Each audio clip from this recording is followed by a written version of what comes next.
month. A new documentary is taking a closer look at the Como community on the west side of Fort Worth. NBC5's Christy Nelson has the story. From the neighborhood barbershop to spirited local church services and everything in between, a new documentary produced by a Fort Worth couple works to capture the spirit and history of life in the Como neighborhood on the city's west side.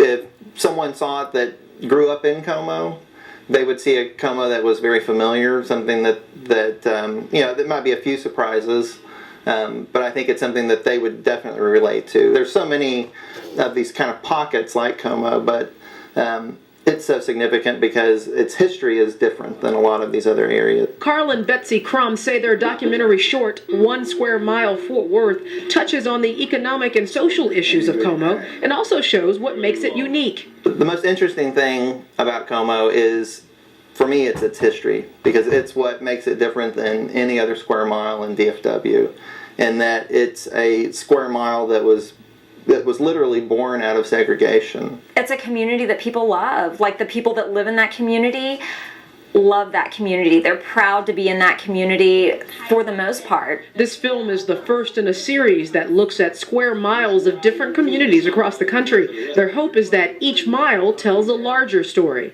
Como worked so well because, for one, it's almost an exact square mile, and so it had that going for it. And then also, just the story of it's so fascinating, and it's something that hadn't been documented really before. Lifelong Como resident Estrus Tucker appears in the film and says he likes the finished product. The love, the passion, the sense of place that will come through from many of the voices, young and old, I think is a good reflection of the community. In Fort Worth, Christy Nelson, NBC5. The film, 1 Square Mile Fort Worth, is being screened for free at 7 o'clock Thursday night at the Rose Marine Theater in Fort Worth. There are just 13 days left to adopt an angel